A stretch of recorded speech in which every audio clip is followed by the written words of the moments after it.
Shalom ibu-ibu, bisa lambaikan tangannya. Selamat pagi. Apa kabar semuanya ibu-ibu?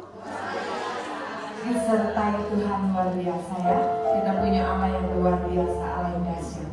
Kalau pagi hari ini kita boleh ada di tempat ini, saya percaya kita semua sehat. Ya, itu semua karena anugerah dan kebaikan Tuhan. Saya percaya setiap kita di sini masih bisa mengangkat tangan dengan bebas ya. Ya, kita mengangkat tangan, kita mau memuji Tuhan. Mungkin ada saatnya kita berdiri, kalau kita mau menari, melompat untuk Tuhan. Puji Tuhan. Saya undang kita semua bangkit berdiri. Boleh yang mungkin masih di luar, boleh masuk ke dalam ruangan. Kita mau mulai ibadah kita pagi hari ini. Marilah kita mau menyanyi, memuji, menyembah Tuhan. Bukan karena kita hafal lagunya, bukan untuk siapa-siapa, tapi kita mempersembahkannya untuk Tuhan. Kita mau menaikkan syukur kita di hadapan Tuhan dengan penuh ucapan syukur, dengan hati yang melimpah dengan ucapan syukur. Ku nyanyi haleluya.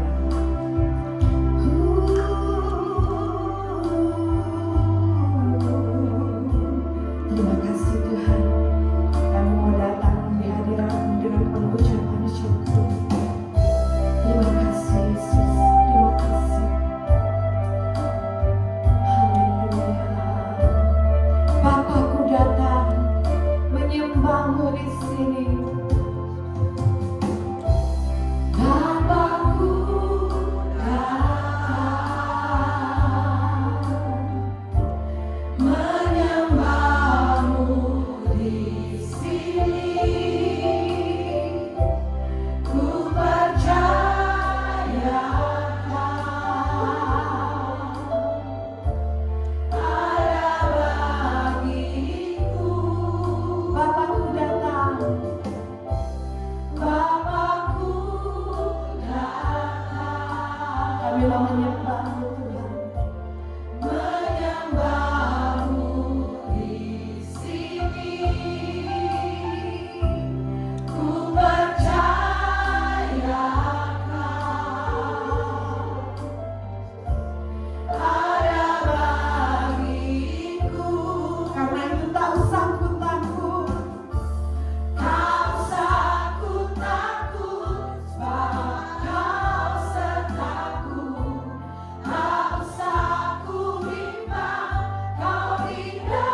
Kudus-Mu menyembuhkan kami. Urapan Roh Kudus-Mu memulihkan kami, memberikan kami hati yang menyala-nyala, semakin mengasihi Engkau Tuhan.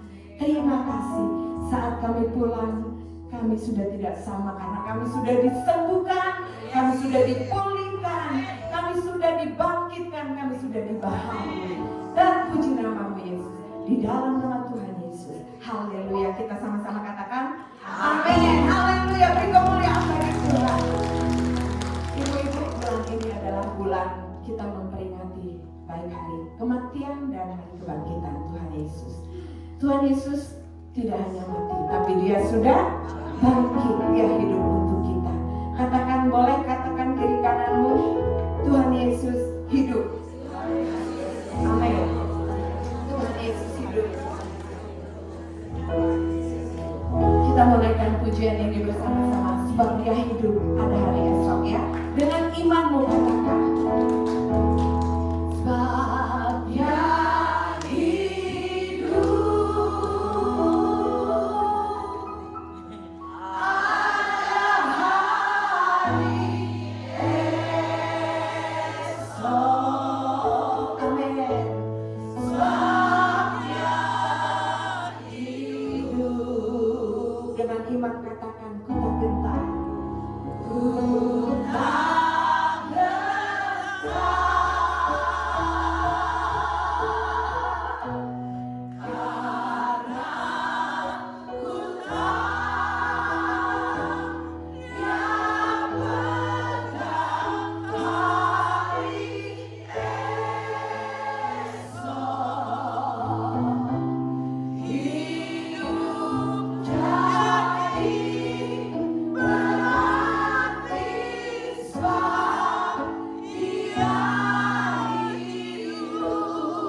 di tangan Tuhan.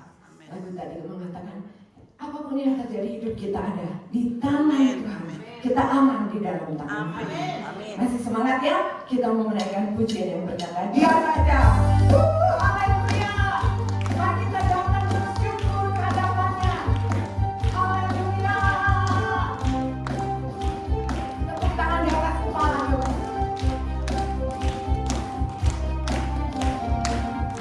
Bersyukurlah kepadanya, bawalah pujian baginya, karena Dia Raja, oh Dia yang perkasa. Tuhanlah kekuatanku, mazmur dan keselamatanku, Dia penolongku, yang beri hidup. Kau yang berjaya,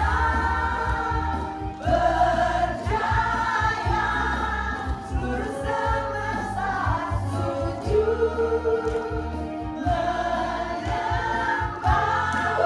Haleluya, agunglah kebangkitanmu, mujizat telah terjadi, junjung kasih anugerahmu, kekal kegunaan mulia, masyurlah perbuatanmu, kau penyelamat hidupku, kasihmu tiada tara, bertata Kau Tuhan Rajaku.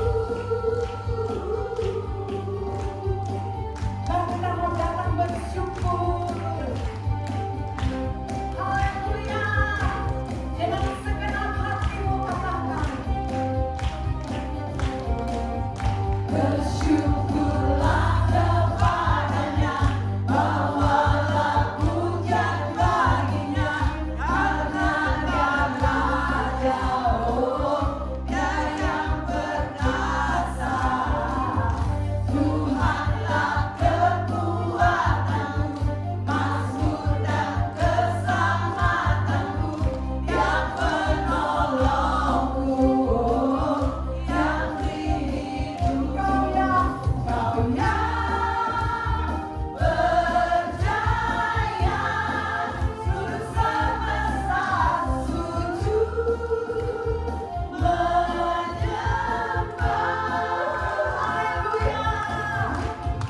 Agunglah kebangkitanmu, mujizat telah terjadi, junjung kasih anugerahmu, kekal kegunaan mulia, masyurlah perbuatanmu, kau penyelamat hidupku, kasihmu tiada tara, bertata Kau Tuhan Rajaku.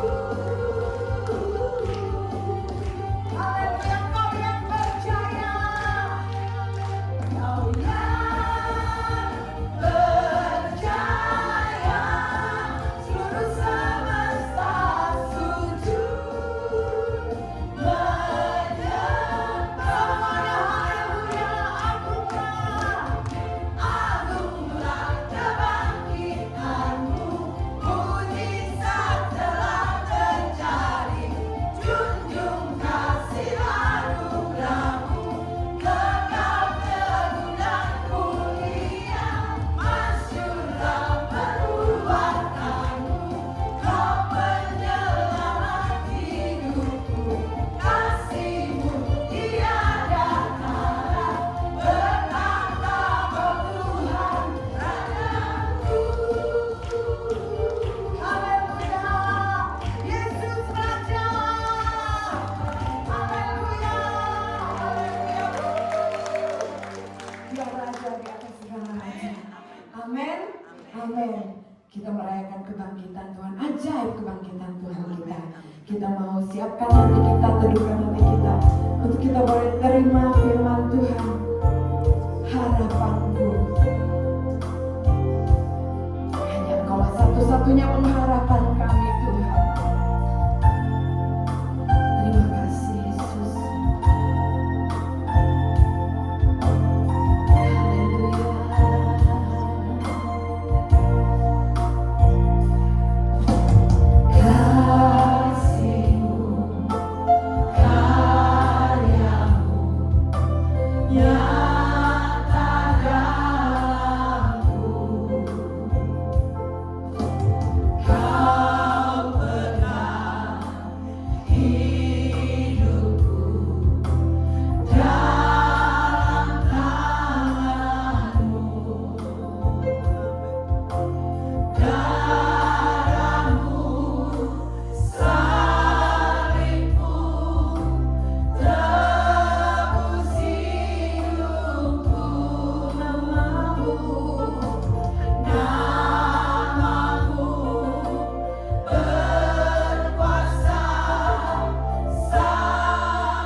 satu-satunya tempat yang aman bagi kami. Bersama Engkau, satu-satunya pengharapan kami. Kami tahu Tuhan, di akhir zaman ini di mana dunia semakin tidak menentu, kepastian kami hanya ada di dalam Engkau. Penolong kami hanya ada di dalam Engkau, dan kekuatan kami hanya ada di dalam-Mu. Terima kasih karena Engkau telah memilih kami. Terima kasih karena Engkau telah memisahkan kami. Untuk itu Tuhan, kami tidak mau mengecewakan Engkau. Kalau kami hari ini ada di tempat ini, itu bukan karena kuat dan gagah kami, tetapi semata-mata Engkau ingin berbicara kepada kami. Engkau ingin menyampaikan isi hati-Mu kepada kami. Oleh karena itu Roh Kudus, jangan biarkan kami hanya duduk di tempat ini dan waktu berlalu begitu saja. Tetapi biarlah ketika kami berada di tempat ini, kami bisa dengan tekun mendengarkan isi dan hati-Mu dan mengerti semua apa yang Kau rindukan dari kami. Beri kami telinga seorang murid dan hati seorang hamba, karena kami tidak bisa berusaha dengan kekuatan kami sendiri. Mari para princess kerajaan Allah yang siap untuk mendengarkan isi hati Tuhan suami rohanimu dan siap untuk berubah. Mari katakan amin. Shalom. Bagaimana kabarnya hari ini? Luar biasa, tetap semangat ya. Karena kita adalah perempuan-perempuan yang ditetapkan Tuhan. Untuk apa? Untuk mendapat sesuatu daripada Tuhan hari ini. Tetap bersemangat? Oke. Nah, saya mohon maaf tadi saya banyak duduk karena bulan lalu itu saya tuh 3 kali masuk rumah sakit. Yang 2 kali, 5 hari pertama dan 7 hari berikutnya saya harus ada di rumah sakit untuk infus.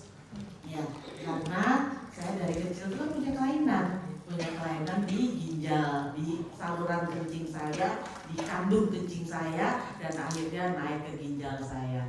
Jadi tiap ada kuman, tiap ada karena badan saya tidak bisa menahan, ya karena akibat dari kelainan organik dari lahir, dari bayi, itu dari 1 juta bayi belum tentu ada 1 orang yang seperti itu. Maka saya dalam beberapa waktu tertentu harus infus di rumah sakit begitu. Masuk program yang ketiga harus operasi begitu. Jadi saya mohon maaf, ingkar janji. Waktu bulan lalu kan udah janji akan bertemu dengan ibu-ibu sekalian, tidak bisa. Terima kasih kepada pengurus di tempat ini yang berpengertian, sangat mendukung sehingga hari ini kita bisa bertemu ya. Nah, tidak berpanjang kata lagi, hari ini saya ditugaskan untuk menyampaikan tentang inner beauty, the godly woman ya. Kita semua pernah mendengar ya tentang inner beauty, tetapi itu kan inner beauty kata dunia. Nah, hari ini kita akan belajar apa sih inner beauty menurut wanitanya Allah, the godly woman. Apa sebenarnya inner beauty menurut seorang godly woman. Nah, pertanyaan saya, kapan sih seseorang dikatakan cantik? Coba ada yang mau bantu saya nggak jawab? Dandan, kalau dandan, betul. Apalagi? Senyum. Kalau senyum, pintar. Apalagi? Kinclong. Ya sekarang kan harus glowing, apa-apa harus glowing ya. Apalagi? Hah? Sabar. Aduh, bagus banget itu jawaban orang di mana. Good job. Apalagi? Apa yo?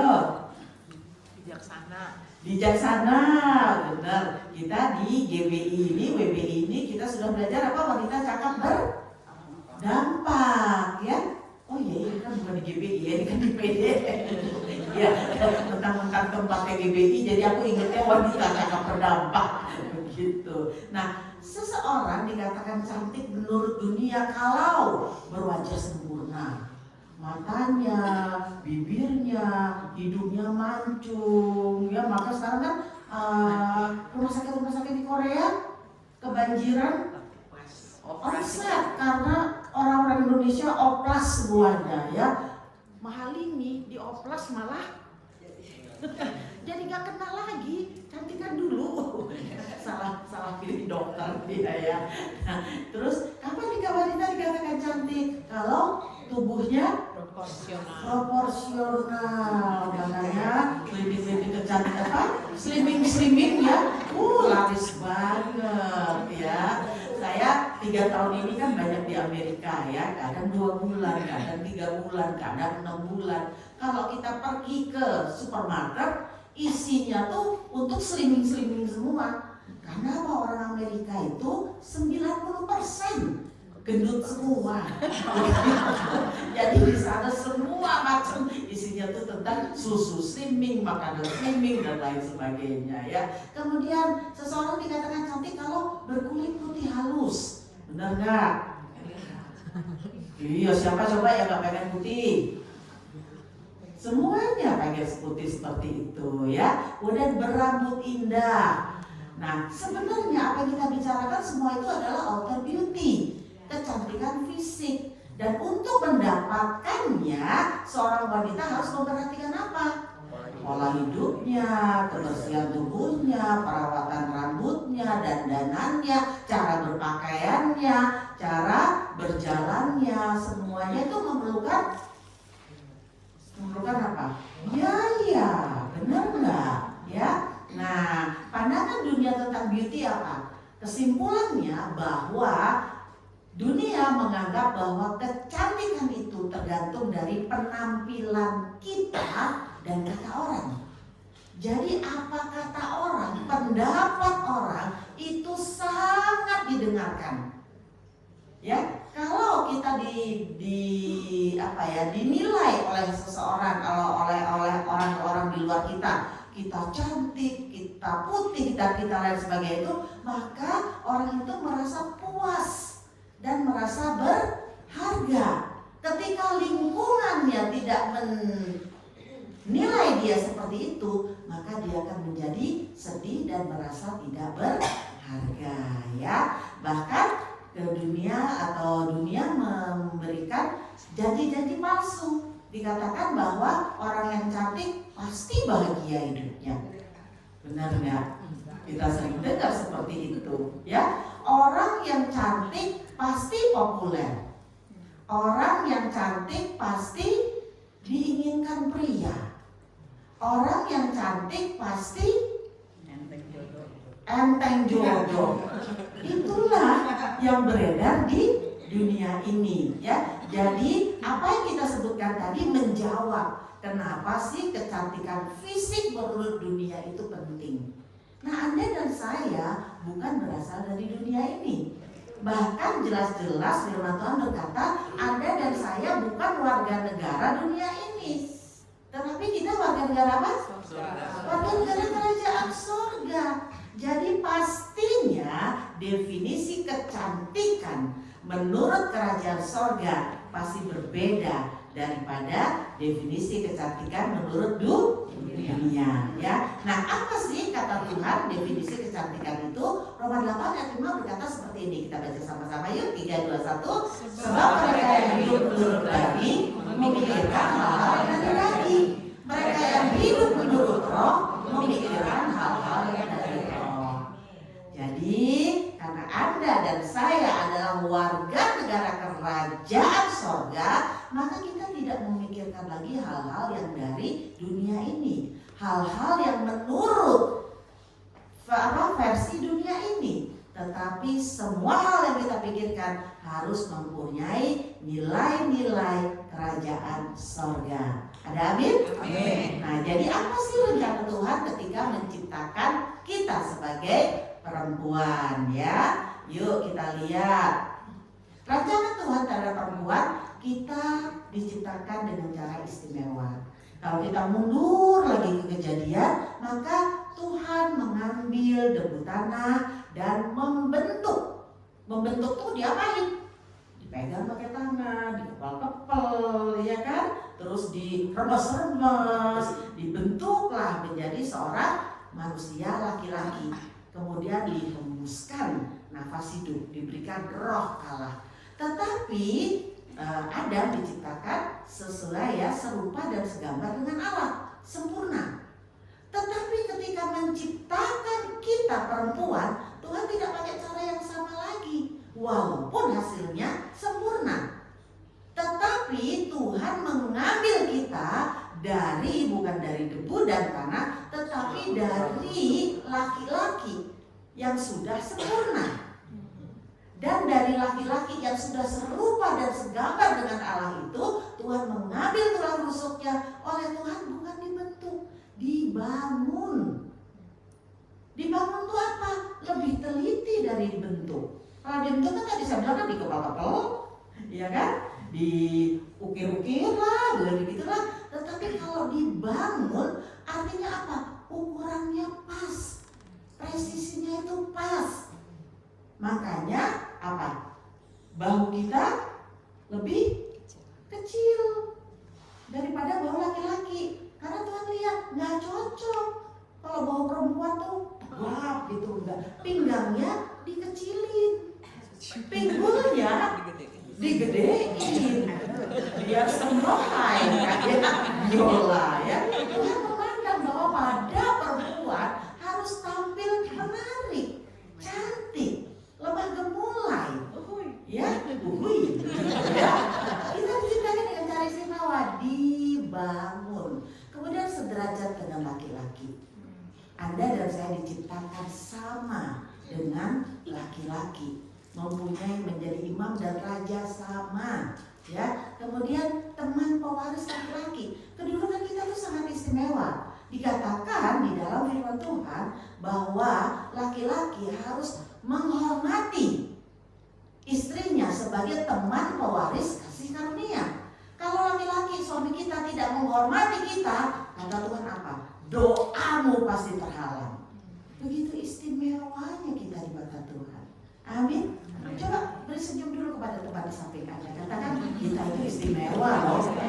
Bayangin kita itu bisa menghalangi doa orang, bisa menghalangi doa laki-laki kalau enggak menghormati kita, ya. Dan yang keempat kita adalah penolong dan pendamping yang sepadan. Ingat penolong, bukan bukan perong, ya. Oke. Yuk kita lanjut lagi. Roma 12 ayat 2. Kita baca yuk. 3, 2, 1. Janganlah menjadi serupa dengan dunia ini, tetapi berubah oleh pembaharuan budimu, sehingga membedakan manakah apa yang baik, yang berkenan kepada Allah, dan yang sempurna. Kriteria Tuhan itu sangat tinggi. Bukan hanya sekedar baik, bukan hanya sekedar berkenan, tetapi yang Tuhan rindukan, standar Tuhan adalah sempurna, ya. Artinya apa? Pikiran kita, apa yang kita pikirkan, apa yang kita lakukan, dan penampilan kita pun harus sempurna. Tetapi bukan dari yang tadi itu, bukan dari glowingnya, dandanannya, rambutnya dan sebagainya. Tetapi standar Tuhan untuk penampilan yang sempurna adalah ini. Ada di 1 Petrus 3 ayat 4. Kita baca sama-sama dengan suara keras ya. Karena iman timbul dari pendengaran. Yuk 3, 2, 1. Tetapi perhiasannya ialah manusia batiniah yang tersembunyi dengan perhiasan yang tidak binasa, yang berasal dari roh yang lemah lembut dan terang yang sangat berharga di mata Allah.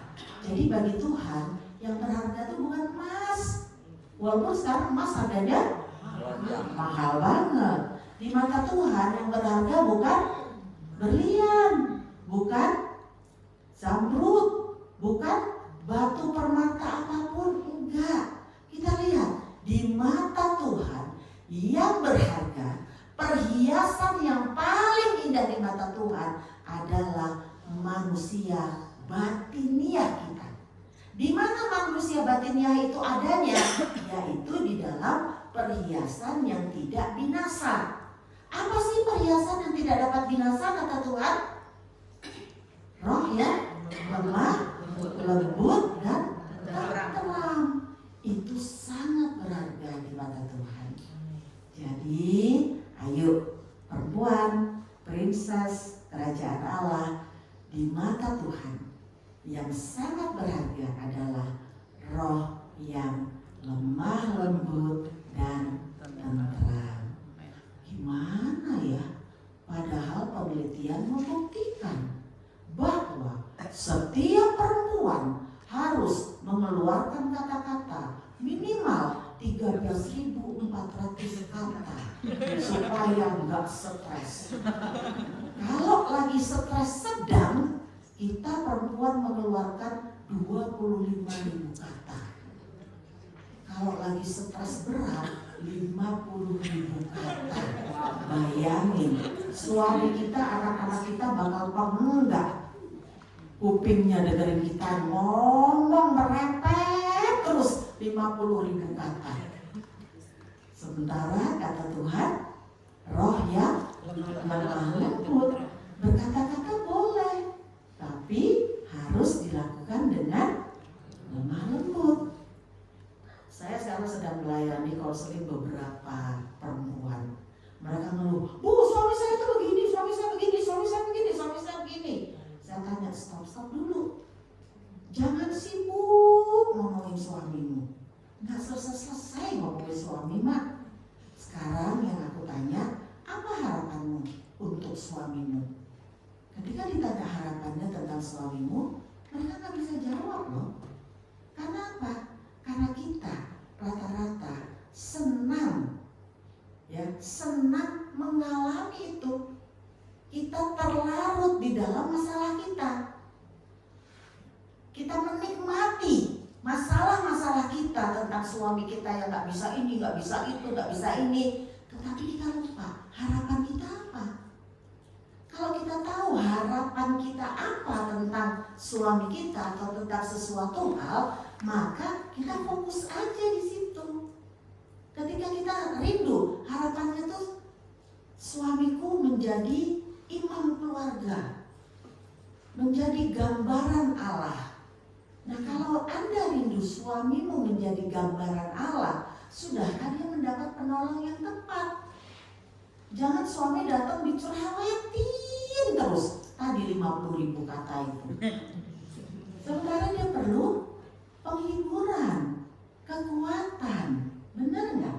Penelitian pernah membuktikan kebutuhan suami dan kebutuhan istri apa? Nomor 1, suami dan istri itu ternyata jawabannya sama. Sama-sama ingin dihargain. Nah, engkau sudah menghargai suamimu nggak? Selama kau belum bisa menghargai suamimu, apapun bentuk suamimu hari ini, apapun sifat suamimu hari ini, selama kau belum bisa menghargai dia nggak akan berubah. Yang ada dia makin jadi seperti Hitler. Karena apa? Karena dia ingin dihargai. Jadi fokus dulu. Kita pengen apa suami kita? Harapan kita apa? Begitu ya. Nah, roh yang lemah lembut, apa sih roh yang lemah lembut itu? Di dalam Matius 11 ayat 29-nya dikatakan 29 dikatakan, marilah kepadaku semua terlesus dan berbarat, aku akan memberi kelegaan kepadamu. Ya, karena apa? Karena aku ini roh yang lemah lembut dan rendah hati. Jadi roh yang lemah lembut itu sudah diajarkan, sudah diteladankan oleh Tuhan sendiri, bahwa roh yang lemah lembut itu adalah dalam keadaan apapun kita harus tenang. Amin. Ketika kita tenang, ya saya sangat suka dengan satu ayat di dalam Alkitab kita yang berkata Maria, bukan mentang-mentang namaku Maria, ya, tetapi di situ dikatakan Maria menyimpan segala sesuatunya di dalam hatinya. Ketika kita mendapat apapun, perlakuan apapun, jangan cepat responsif, impulsif, jangan. Ketika kita menerima keadaan apapun, duduk diam dulu, tenang dulu, renungkan dulu, apa yang harus aku lakukan menghadapi peristiwa ini. Percayalah, ketika kita mampu tenang, mampu mempraktekkan buah roh pengendalian diri, buah roh ke-9 itu yang paling sulit, benar nggak? Pengendalian diri itu yang paling sulit. Ketika kita mampu untuk mengendalikan diri, maka Tuhan akan membantu kita untuk menyediakan situasi di mana kita dapat menyelesaikan semuanya. Ketika saya umpamanya yang gak setuju sama apa yang dilakukan oleh suami atau anak-anak kita, kan rasanya sakit banget ya. Kalau segala sesuatu, kalau orang lain ngelakuin itu hal yang sama, gak begitu sakit. Tapi kalau orang yang kita cintai, suami kita, anak-anak kita melakukan hal yang sama, rasanya lebih sakit gak? Bener ya?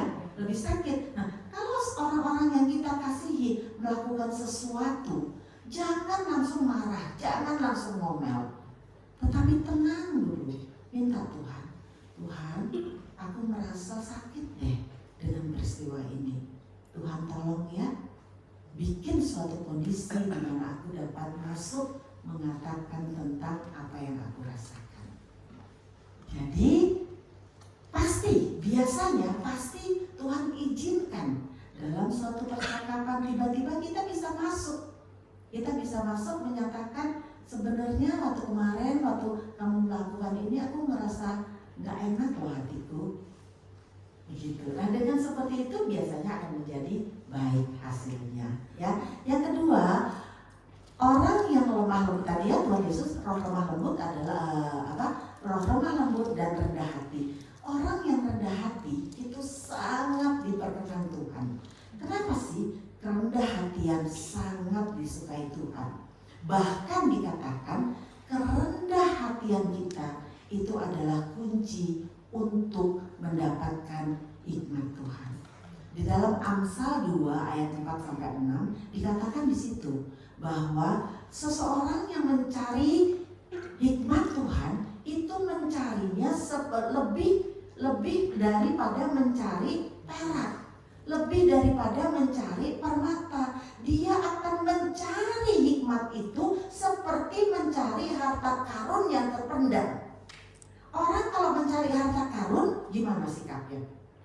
Nunduk pasti, ya kan? Nyari di mana nih harta karunnya, di mana harta terpendamnya. Nggak mungkin orang mencari harta karun terus dia melihatnya ke atas.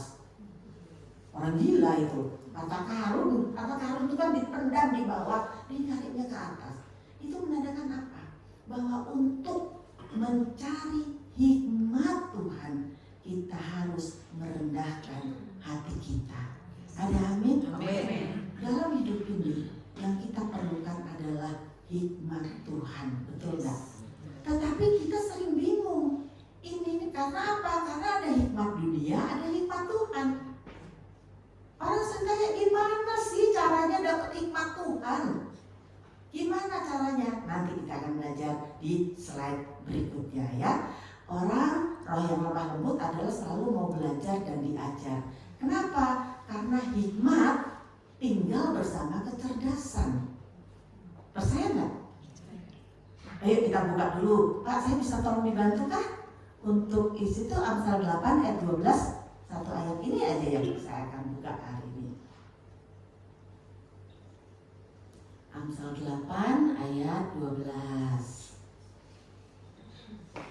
Kemudian orang yang lemah lembut pasti karena dia terbiasa untuk tenang, dia terbiasa untuk memikirkan segala sesuatunya bagaimana, apa kata Tuhan, maka biasanya orang yang memiliki roh yang lemah lembut, dia tidak akan egois. Dia sadar bahwa dia ada di dunia ini untuk melayani Tuhan. Melayani Tuhan artinya kita harus melayani sesama lebih lagi ya. Nah, Amsal 8 ayat 12 dikatakan aku hikmat, yuk baca sama-sama yuk. Aku hikmat tinggal bersama-sama dengan kecerdasan dan aku mendapat pengetahuan dan kebijaksanaan. Orang dikatakan berhikmat biasanya kalau apa? Punya pengetahuan dan kebijaksanaan. Nah ternyata aku si hikmat ini tinggal bersama kecerdasan. Jadi sekarang kita harus akan melihat apa sih yang dimaksud dengan inner beauty kata Tuhan. Yuk silakan kembali lagi Pak. Terima kasih.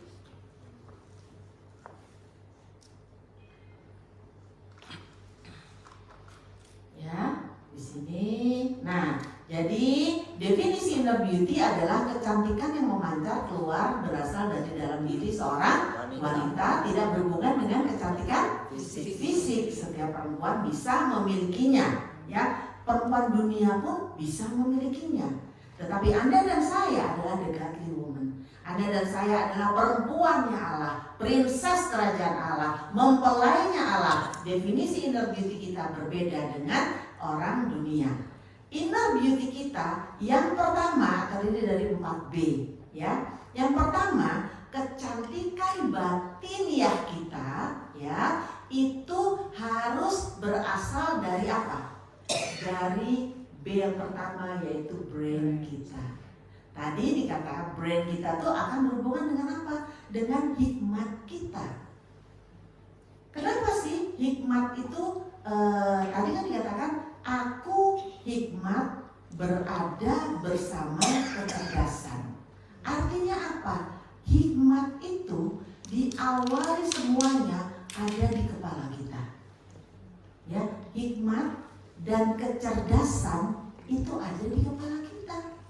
Kalau kita ikut lihat pemilihan ratu kecantikan dunia, yang dipilih apa? 4B tadi itu. Brain, brave, behavior, belief. Ya, nah brainnya kita harus mengelolanya berdasarkan kita sebagai wanitanya Allah. Ya, di sini kenapa sih setiap anak Tuhan, setiap wanitanya Allah harus mau untuk belajar? Karena melalui kita belajar, melalui kita mengasah diri kita, maka kita memasukkan pengetahuan ke dalam kepala kita. Baca firman Tuhan, itu kita memasukkan pengetahuan isi hati Tuhan ke dalam otak kita. Baca buku, ikut pelatihan, datang seperti ini ke dalam komunitas-komunitas persekutuan doa, itu sebenarnya kita sedang memasukkan pengetahuan tentang Allah, tentang isi hati Tuhan ke dalam otak kita. Ya. Nah, tetapi bagaimana kita tahu? Jadi semua pengetahuan itu terada di dalam otak kita. Tetapi bagaimana caranya kita tahu bahwa di dalam otak kita semua pengetahuan itu berkumpul antara hikmat dunia dengan hikmat Tuhan. Hikmat itu kan artinya pengetahuan. Ya. Nah, di dalam otak kita hikmat dunia dan hikmat dari Allah itu sama-sama ada, berkumpul. Nah, bagaimana kita bisa membedakan antara hikmat dunia dengan hikmat Tuhan? Dalam perjalanan waktu dan dengan penyertaan Tuhan, maka hikmat Tuhan itu tidak akan bertahan ada di kepala kita. Tetapi dengan tuntunan Tuhan, hikmat Tuhan akan turun ke dalam hati kita. Segala sesuatu yang tertinggal di dalam otak kita tadi itu akan menjadi kecerdasan. Jadi hikmat dunia, tadi kan ada hikmat dunia, hikmat Tuhan. Semuanya apa yang kita masukkan itu terkumpul di otak kita. Hikmat dunia, hikmat Tuhan. Kemudian dalam tuntunan Tuhan, hikmat Tuhan akan turun ke dalam hati menjadi kebijaksanaan. Tadi kan dikatakan aku hikmat ada bersama kecerdasan. Aku akan menjadi pengetahuan dan kebijaksanaan. Semua yang kita pelajarin, semua yang kita dengar, semua yang baik yang kita dengar itu akan tertinggal di dalam otak kita menjadi kecerdasan. Dan semua yang dari Tuhan itu akan turun ke dalam hati kita menjadi kebijaksanaan. Nah, bagaimana supaya kita bisa memisahkan antara kecerdasan dan kebijaksanaan? Satu-satunya cara adalah kita harus dekat dengan Roh Kudus. Amin. Dan satu-satunya cara supaya hikmat Tuhan itu bisa jatuh atau masuk ke dalam hati kita, kita harus melakukannya. Karena kalau enggak itu hanya sekedar tinggal sebagai pengetahuan. Saya punya teman baca Alkitab udah katam, tapi dia nggak percaya ke Tuhan Yesus. Jadi dia nggak punya hikmat Tuhan. Bagi dia Alkitab adalah buku sejarah yang bagus banget ini. Karena Alkitab kita itu kan satu-satunya buku yang umurnya ribuan tahun, bisa dibuktikan. Kalau yang satunya kan turun dari langit, iya kan? Karena itu kan firman yang turun jadi buku. Nah kalau gitu firman kita turun jadi manusia. Sekarang kan sudah dibahas ini kan, dengan banyaknya orang yang berpindah itu kan makin diserang kita. Kita harus benar-benar mempertahankan iman kita. Kitab kita itu adalah mempunyai, tidak bisa Alkitab dikatakan palsu. Karena apa? Karena Alkitab kita punya sejarah yang panjang yang bisa dibuktikan. Ya, jadi satu-satunya agar supaya hikmat Tuhan itu bisa ada di dalam hati kita menjadi kebijaksanaan dalam tuntunan Roh Kudus, maka satu-satunya untuk bisa tahu apakah ini hikmat Tuhan atau hikmat dunia adalah dengan melakukan semua firman Tuhan. Amin. Begitu ya. Oke. Nah, jadi yang pertama, inner beauty, kita harus mengasah kecerdasan kita. Karena hikmat tinggal bersama kecerdasan. Kecerdasan ketika kita lakukan semua apa kata firman Tuhan itu, ketika kita lakukan, maka Roh Kudus akan memimpin kita dalam setiap perbuatan tindakan kita sehari-harinya untuk menuntun kita mengikuti seluruh rencana Tuhan. Itulah yang dikatakan hikmat Tuhan. Orang yang pintar, yang cerdas, belum tentu dia berhikmat. Karena hikmat harus ada Tuhan di dalamnya, harus ada Roh Kudus di dalamnya. Tetapi orang yang berhikmat, dia pasti cerdas. Karena hikmat berada bersama kecerdasan. Pertanyaannya adalah, ibu-ibu sekarang mau belajar apa enggak?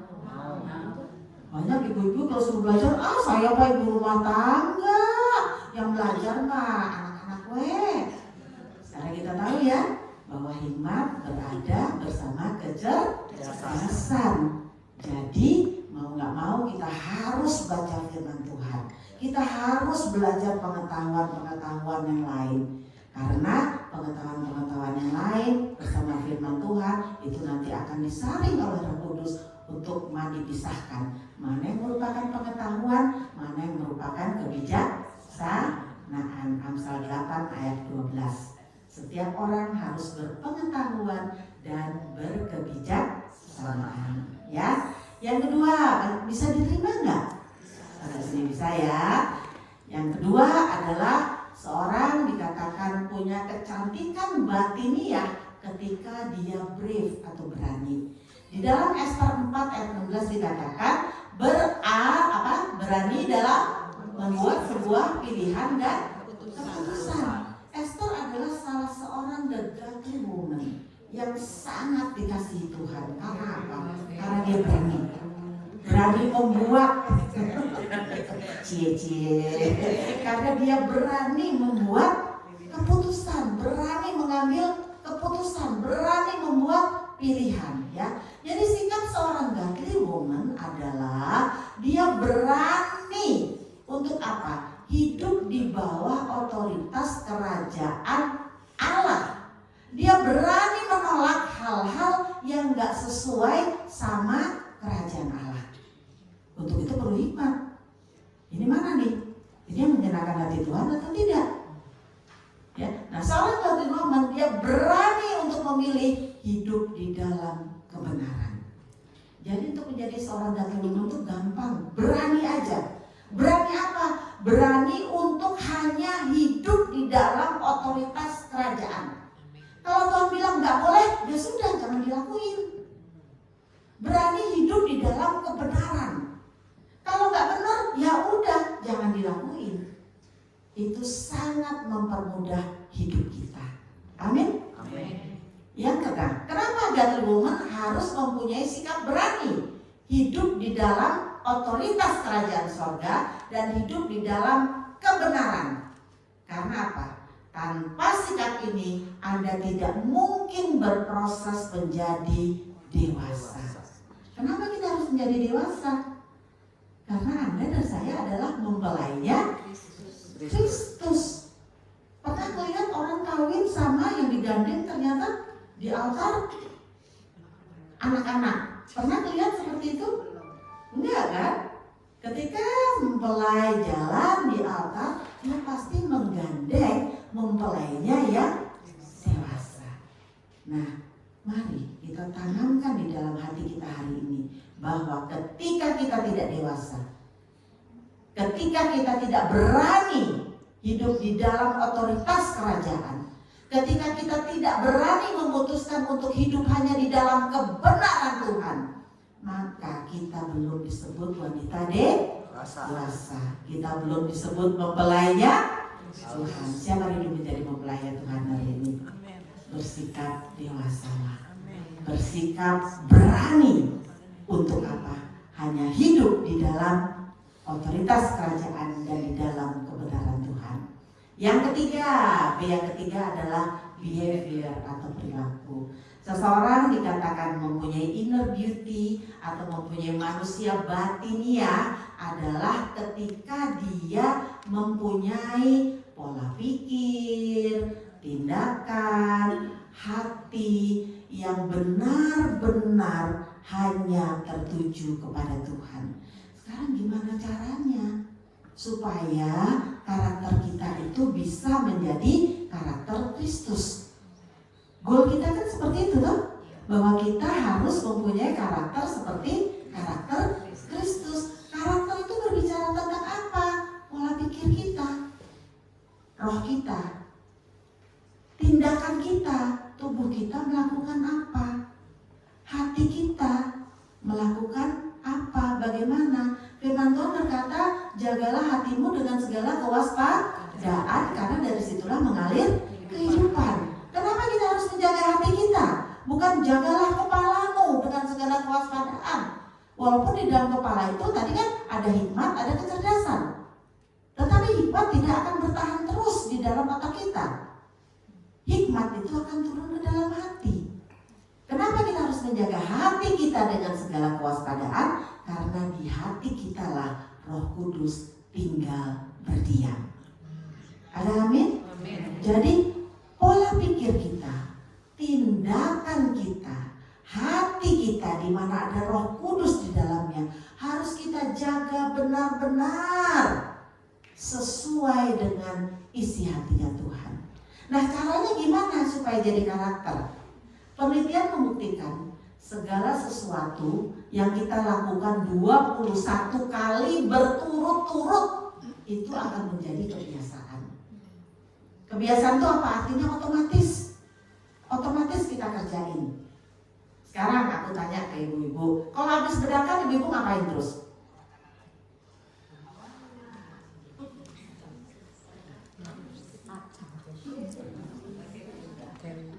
Habis bedakan pakai apa? Pakai lipstik. Ya kan? Itu pakai dipikir dulu nggak? Enggak kan? Udah kebiasaan. Karena apa? Dilakuin terus sih.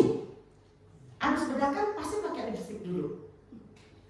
Mungkin ada juga yang habis bedakan pakai alis. Tiap orang beda-beda. Tapi itu urutannya seperti itu terus. Nggak usah mikir. Kalau udah duduk di depan meja makan, mau makan, pakai apa terus? Sendok garpu. Langsung kalau ada sendok ya pakai sendok. Kalau makan lalapan biasanya pakai apa? Pakai tangan. Udah kebiasaan. Itu karena apa? Karena dari kecil diajarin seperti itu. Bangun tidur tuh terus mandi. Karena udah dari kecil dilakuin seperti itu, kebiasaan. Nah, ketika kita terbiasa apa-apa melakukannya tanya Tuhan dulu. Apa-apa melakukannya tanya Tuhan dulu. Itu pasti akan jadi kebiasaan. 21 hari melakukan itu terus-menerus jadi kebiasaan. Dan kebiasaan itu ketika terus dilakukan akhirnya akan menjadi karakter, behavior kita. Ya, yang keempat, nah kecantikan yang kita miliki akan memancarkan kemuliaan Tuhan bila kita memiliki karakter yang baik.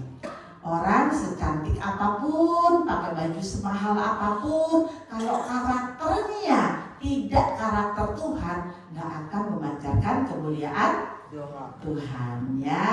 Nah yang keempat, ini yang terakhir ya, inner beauty atau kecantikan batiniah itu hanya bisa terjadi ketika kita benar-benar meyakini siapa Tuhan kita.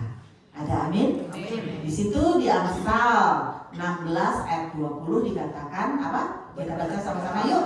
Dan berbahagialah orang yang percaya kepada Tuhan. Orang yang berbahagia secara tidak disadari dia akan tampak glowing. Benar nggak? Karena apa? Dari dalam hatinya memancar kebahagiaan, otomatis mukanya akan berseri-seri, dia akan tampak glowing. Orang, nah caranya gimana? Karena di hatinya bahagia. Supaya bahagia caranya gimana? Percaya aja kepada Allah kita. Kita ditakdirkan oleh Tuhan untuk menjadi pemenang, bahkan lebih dari pemenang. Jadi apapun masalahmu yang ada hari ini, pasti ujungnya engkau akan jadi pemenang. Karena apa? Masalah itu juga seperti minyak goreng, ada expirednya. Masalah itu ada expirednya, ada kadaluarsanya. Yang terpenting adalah kita udah tahu ujungnya pasti menang. Yang terpenting adalah bagaimana kita menikmati masalah itu. Sebenarnya apa sih masalah? Masalah itu adalah kondisi yang belum sesuai sama harapan kita. Benar nggak? Masalah itu adalah kondisi yang belum sesuai dengan dengan harapan kita. Ya. Jadi kalau seumpamanya kita menghadapi masalah, jangan hantam, pukul rata, semua hal dianggap masalah. Itu mah nyampe-nyampein diri kita. Benar gak? Benar. Jadi kalau kita sudah tahu masalah adalah semua situasi atau suatu situasi yang belum sesuai dengan harapan kita. Kalau kita diomongin sama orang, itu masalah apa enggak? Masalah. Masalah apa enggak? Kalau bagi saya itu bukan masalah. Selama kita sudah melakukan hal yang benar, kalau kita masih diomongin sama Tuhan, itu masalahnya orang itu. Itu kan bukan harapan kita. Ya kan? Jadi kita pilih-pilih aja. Kalau kita diomongin sama orang, kita difitnah sama orang, gak usah dimasukin pikiran. Karena apa? Itu masalahnya orang itu. Kalau kita diomongin sama orang, kita introspeksi aja. Benar gak kata orang itu? Kalau benar, kita cepet-cepet minta ampun sama Tuhan, walaupun samdan sama orang yang punya masalah dengan kita. Umpamanya diomongin, kita menyakiti orang itu. Oh ternyata benar ya, kemarin aku gak sengaja nyakitin orang itu.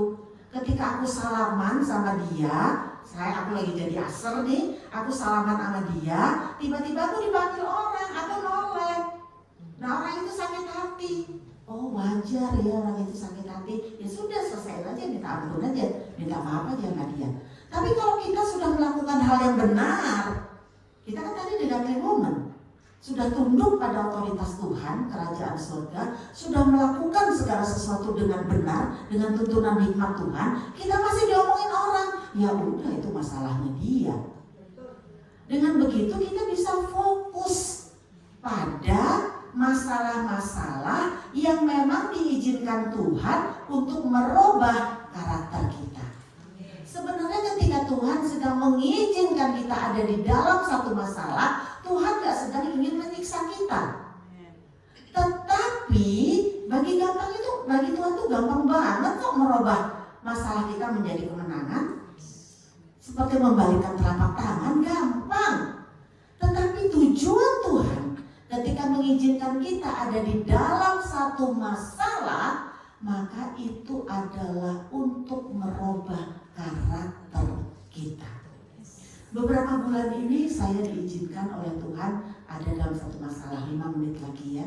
Jadi mulai bulan November yang lalu, tiba-tiba fungsi ginjal saya itu tiap minggu turun 1%. Bayangin. Walaupun saya punya kelainan dari kecil, tapi biasanya 1 tahun turun 1%. Ini tiba-tiba mulai November tiap minggu turun 1%, 1%. Akhirnya saya masuk ke dalam kondisi gagal ginjal. Yang terakhir 6%. Orang dengan ginjal fungsinya 6% itu mah udah di depan mata harus cuci darah. Ketika saya konsultasi dengan sejawat saya, ahli ginjal hipertensi untuk ginjal ya, kata dia, udah ayo lakuin aja cuci darah. Saya bilang, boleh enggak? Kan syarat cuci darah itu kalau 5%, walaupun fungsi ginjal 15% itu udah masuk ke dalam gagal ginjal. Tapi harus benar-benar cuci darah ketika ginjal sudah 5% atau kreatininnya di atas 10. Itu harus itu cuci darah. Saya bilang kasih kesempatannya, saya mau berdoa dulu. Karena saya tahu cuci darah itu gak menjamin. Secara logika, secara medis, orang yang cuci darah atau transplantasi ginjal itu bisa bertahan 5-10 tahun, diperpanjang umurnya. Tapi saudara ipar saya cuci darah sekali meninggal. Waktu bulan lalu saya melayani di salah satu gereja di kota Bandung. Di situ cuma ada 2 orang cuci darah 6 bulan meninggal. Yang satunya malah sedang cuci darah, tiba-tiba pingsan, 5 menit kemudian meninggal aja. Karena memang ketika cuci darah itu sebenarnya ginjal yang tadinya yang masih ada 5% tuh fungsinya itu dimatikan semua. Fungsinya sel-selnya dimatikan, diambil alih oleh mesin. Begitu. Jadi sudah benar-benar gak berfungsi. Saya bilang ke dokternya, boleh gak kasih saya waktu? Kan masih 1% lagi nih. Walaupun secara kalau dilihat mungkin minggu depan harus benar-benar, kan tadi kan 1 minggu 1% turunnya, 1 minggu 1% turunnya. Saya mengambil keputusan, saya dan suami dan keluarga saya mengambil keputusan kita harus fokus. Apa harapanku? Harapanku adalah fungsi ginjalku bisa naik lagi. Walaupun secara medis itu gak mungkin. Ginjal yang udah turun fungsinya gak mungkin naik lagi, gak mungkin. Tapi hal-hal yang gak mungkin itu adalah spesialisnya Allah kita. Benar gak? Yang penting adalah jangan berburuk sangka sama Tuhan. Sejelek apapun kondisi kita, tetap percaya Allah kita, Allah yang dahsyat. Yang saya minta hanya Tuhan, beri aku penyertaan dan kekuatan-Mu. Aku gak semua, apalagi aku dokter, aku tahu apa yang akan terjadi. Begitulah saya mulai belajar. Doa yang dikabulkan itu gimana sih? Belajar lagi. Walaupun aku gembala, udah malah melintang di pelayanan, aku belajar lagi. Merendahkan hati. Doa yang dikabulkan itu yang gimana sih?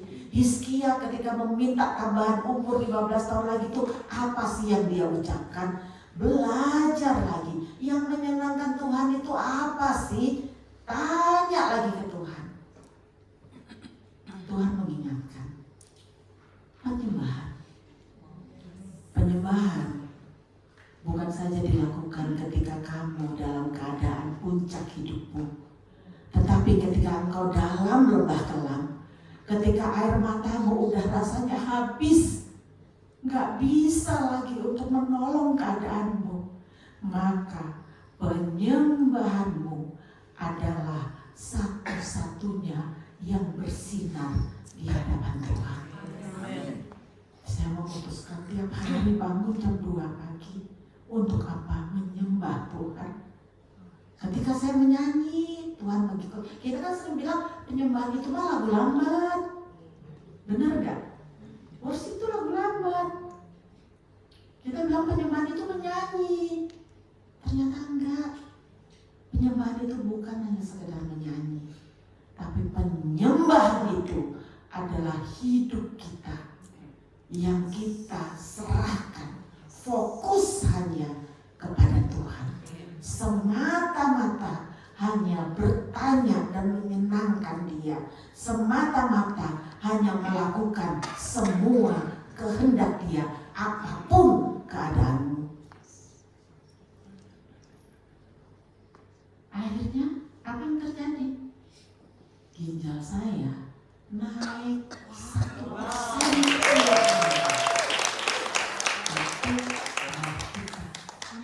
Amin. Bukan hanya itu yang saya dapat.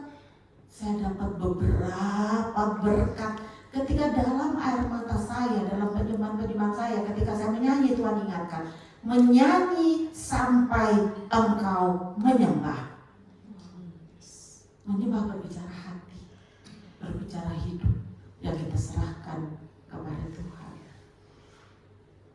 Bukan hanya fungsi ginjal saya yang naik, tetapi Tuhan berikan, saya rindu untuk menolong orang yang kemoterapi.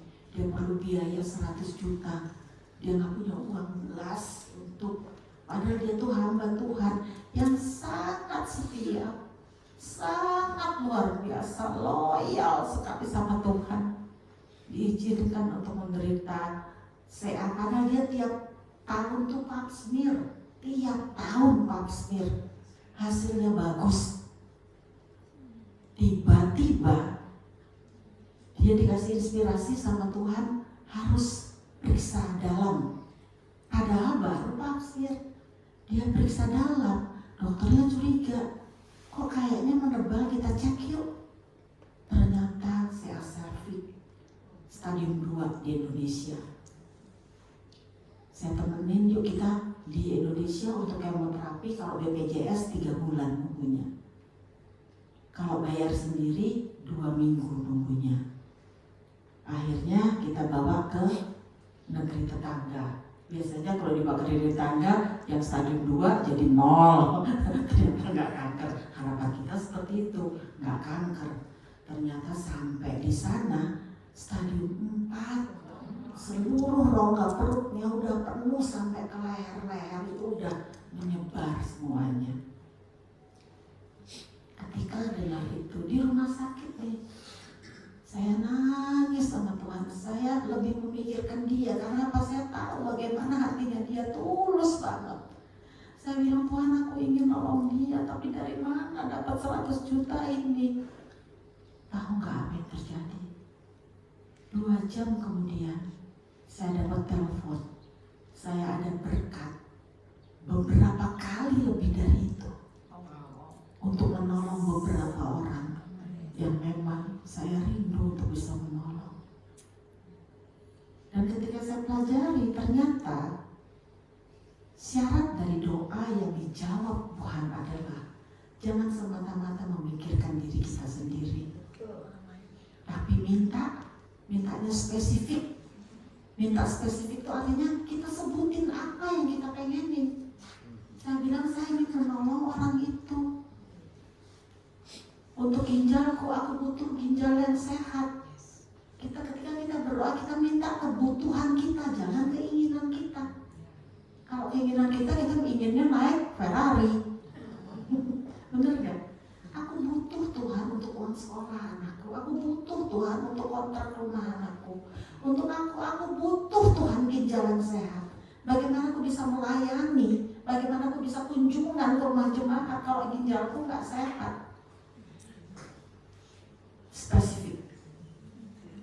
carilah dalam kerajaan Allah dan seluruh kebenarannya, maka semuanya akan ditambahkan padamu.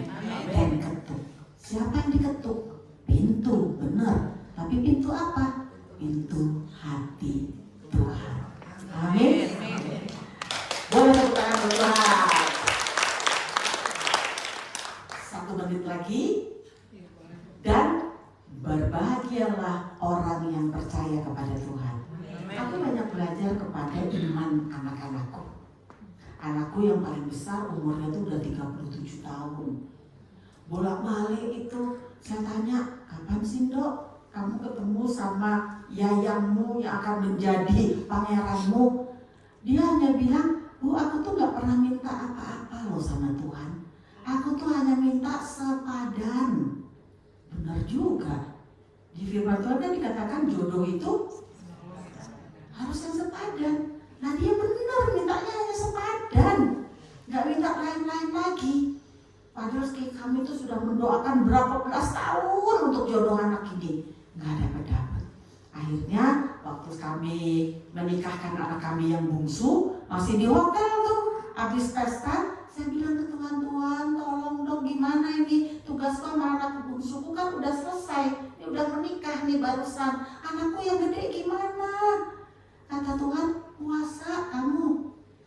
Dasar aku ngeyel. Nah Tuhan, untuk anak bungsu aku baru puasa ini, belum besar ini, belum beres, masih udah puasa. Boleh nggak? Tuhan bilang puasa 40 hari. Saya bilang boleh nggak?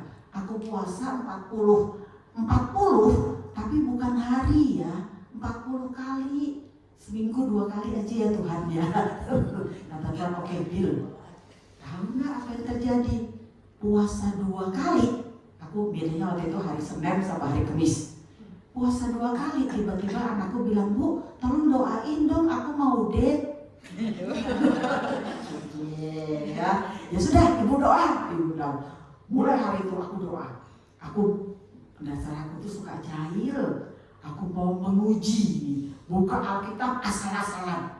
Buka, pas baca ayatnya, ketemu nama Sakaria. Padahal pas bukan baca pas bagian Sakaria, tapi ketemu Sakaria. Besoknya buka asal-asalan lagi, ketemu Sakaria lagi. Besoknya bukanya asal-asalan lagi, si Sakaria nongol lagi. Nah, waktu dia sudah date, saya bilang, Dok, kasih tahu dong, fotonya gimana, date-nya kemarin gimana, namanya siapa? Oh iya Bu, anaknya bagus kok, namanya Sakaria. Ya sudah, itu jodohmu. Dan kemarin berapa bulan yang lalu mereka bertunangan. Tunangannya, dia kan minta sepadan ya. Ternyata si Sakaria ini benar-benar sepadan. Pendidikannya sama-sama IT. Yang kedua, mertua sama-sama takut akan Tuhan. Mertuanya baik banget.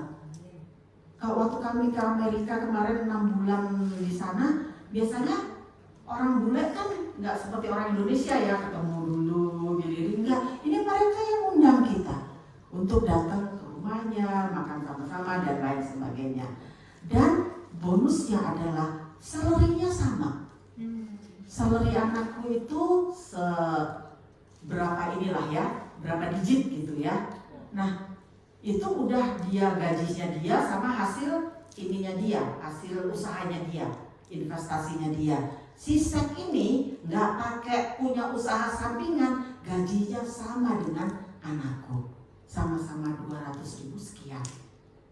Dan kemarin waktu tunangan, si Sek ngasih hadiah tunangan rumah seluas 25.000 meter persegi.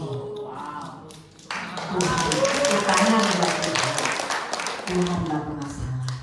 Yang terpenting adalah kita mau hidup di dalam kebenarannya, janjinya Tuhan, dan percaya bahwa Allah kita selalu memberikan yang terbaik bagi kita. Amin. Ayo kita tundukkan kepala. Bapak, terima kasih, Engkau adalah Allah yang sangat luar biasa Tuhan. Di dalam kepedihan kami, di dalam pengharapan kami tahu Kami nggak pernah sendirian karena ada Tuhan yang selalu menyertai kami. Ibu-ibu, yuk hari ini kita membuat komitmen baru yuk di hadapan Tuhan. Taruh tangan kananmu di dadamu masing-masing dan ucapkan komitmenmu. Apa yang akan kau lakukan setelah ini? Bukan saja engkau akan menjaga hidupmu, tetapi engkau akan memancarkan inner beauty-mu, kecantikan manusia batiniahmu. Tuhan melihat hatimu, Tuhan melihat kerinduanmu. Tuhan tahu apa kebutuhanmu hari ini, yang gak pernah kau katakan kepada orang lain, bahkan kepada orang terdekatmu sekalipun. Tuhan tahu. Hari ini katakan saja kepada Tuhan, apa kebutuhanmu, apa kerinduanmu, dan ambil komitmen untuk hidup di dalam kebenaran Tuhan senantiasa. Ambil komitmen untuk berani mengambil keputusan hidup di dalam otoritas kerajaan Allah, di mana Roh Kudus melalui hikmat-Nya yang akan menuntun engkau. Tuhan mengerti bahasamu walaupun bahasamu sederhana. Tuhan mengerti air matamu.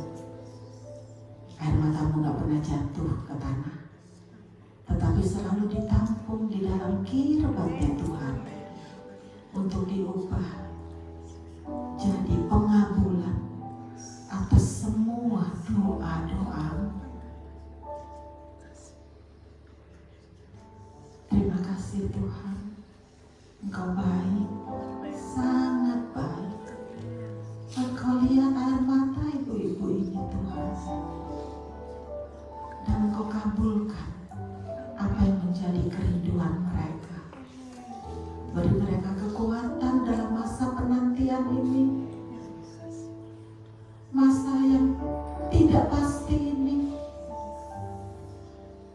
Tetapi hamba yakin dan percaya ini hanya masa nanti, masa penantian, masa penungguan yang ada kadaluarsanya, karena Tuhan sudah menetapkan jalan keluarnya. Tuhan sudah tahu jalan keluarnya.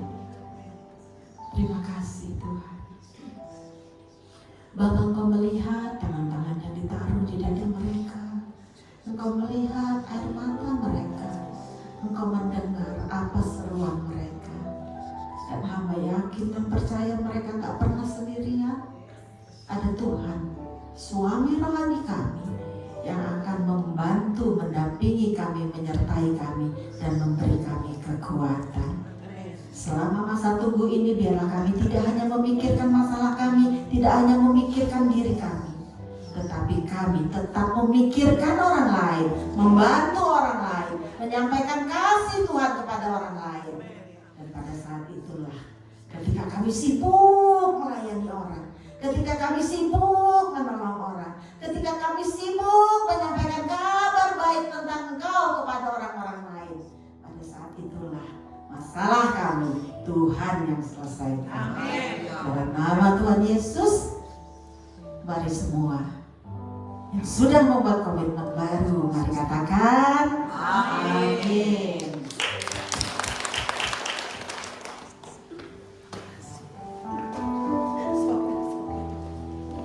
Haleluya, kita sudah diberkati oleh penyampaian firman Tuhan. Semuanya diberkati. Haleluya, terima kasih untuk Ibu Dr. Maria yang sudah memberikan firman Tuhan. Minta waktunya ibu-ibu sebentar ya. Di sini ada Ibu Helmi. Ada Ibu Helmi. Ya, Ibu Helmi mau bersaksi. Ya, silakan Ibu Helmi.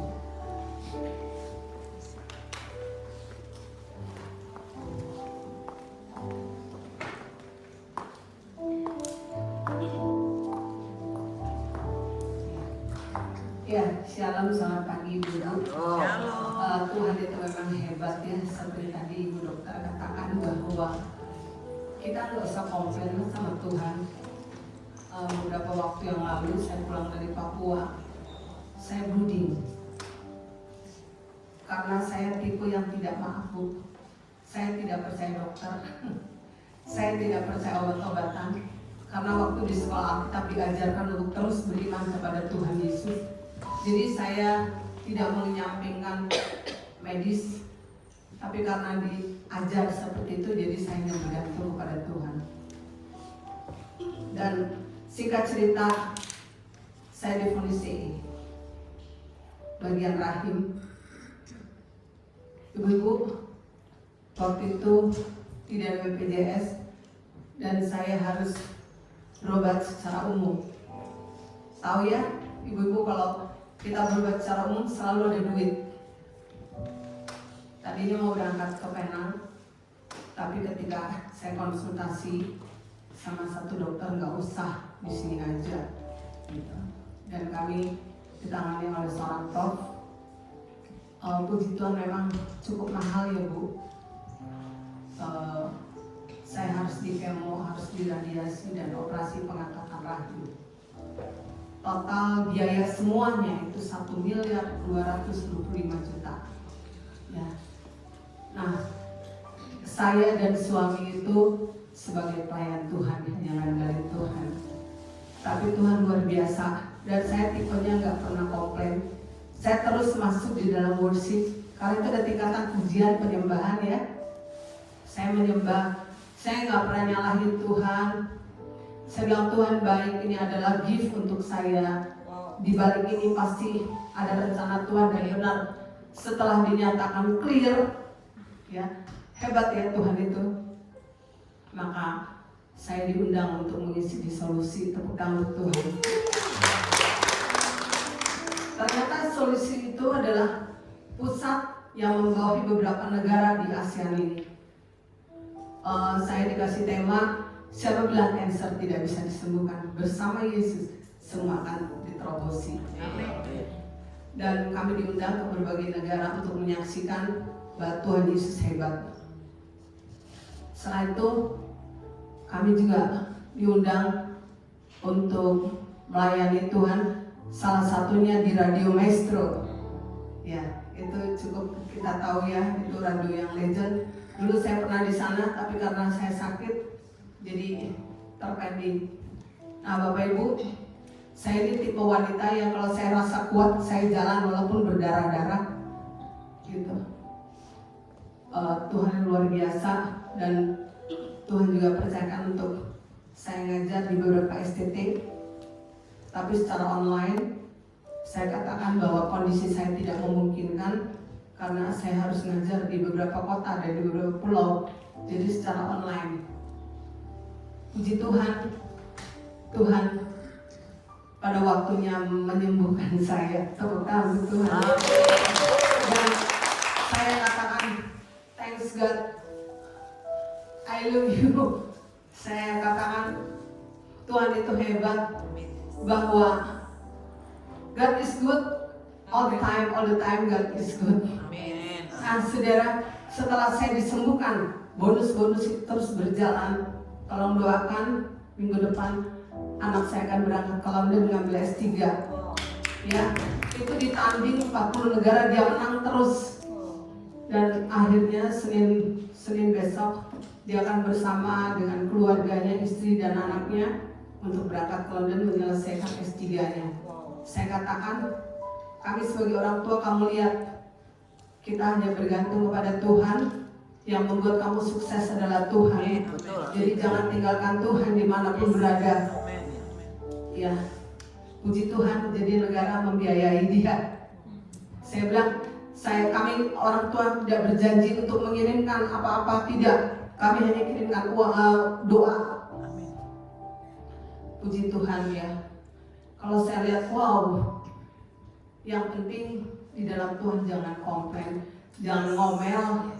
Tadi hambanya katakan bahwa satu hari kalau perempuan itu bicara paling rendah 13.000 kata. Kalau 25.000, gitu. Tuhan itu luar biasa ya. Tuhan kasih pasangan khususnya bagi suami saya. Saya ini yang rada heboh ya, ibu-ibu, tapi suami saya diam. Nanti terakhir bilang gini, udah gitu. Saya bilang saya ini memancing suami mereka. supaya suami saya juga kita jadi ada spirit partnernya ya. Udah nih capek, ya udahlah, ya udah kalau udah ya udah. Jadi saya lihat Tuhan hebat dan memang terus ya saya diperiksa setelah itu semua bagus. Sampai prof yang memeriksa saya itu bukan anak Tuhan. Dia katakan, dia bilang begini, ibu terkena ini nggak main-main, dananya ini besar karena saya sama dengan Jupe. Sakitnya tapi Jupe udah berangkat. Saya bilang, ini prof ini ngomongnya kayak begini. Tapi saya tenang aja, begitu. Jadi dia juga bingung melihat pasien kok diajak ngomong tenang gitu ya. Tapi saya berharap Ibu Helmi itu fokus kepada kesembuhan dalam hati. Ya lu jangan ngomong kayak begitu gitu. Tapi Tuhan hebat. Ketika saya dinyatakan sembuh, kemudian dia seorang haji kiai malah. Dia salamin saya, dia katakan begini, Bu, alhamdulillah ya, dia bilang, Tuhan ya Ibu hebat. Ini adalah miracle. Saya katakan saya ingin buktikan Prof bahwa dunia medis boleh ngomong apa, tapi saya punya dokter di atas segala dokter. Dan dia akan membuktikan bahwa saya adalah salah satu yang ditolong sama dia. Ya itu yang bisa saya bagikan Ibu. Jadi dibalik semua yang kita hadapi pasti ada rencana Tuhan. Jadi tidak kebetulan Tuhan merancang sesuatu itu untuk mendatangkan kebaikan bagi kita. Selamat melayani, Tuhan Yesus memberkati.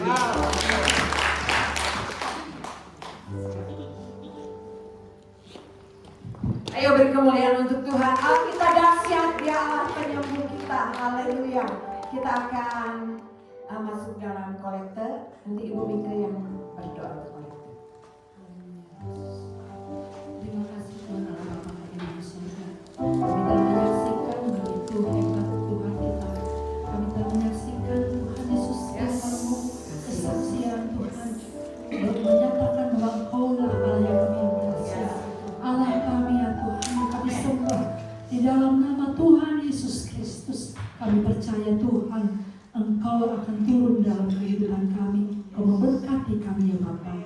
Dan Kau juga menolong Tuhan untuk persembahan yang kami akan jalankan pada pagi hari ini ya Bapa. Biarlah semuanya itu untuk kemuliaan nama-Mu. Dan Engkau menolong kami Tuhan untuk dapat mengelolanya dengan baik ya Bapa. Dan Tuhan Yesus kami menyerahkan semuanya ke dalam tangan-Mu. Hanya dalam nama-Mu kami berdoa dan mengucap syukur. Haleluya. Amin. Selamat memberi Tuhan Yesus memberkati. Yang penting ada Tuhan Yesus. Amin. Ini memang banyak masalah, terkadang datangnya silih berganti. Janganlah takut dan gentar, bersama Yesus kita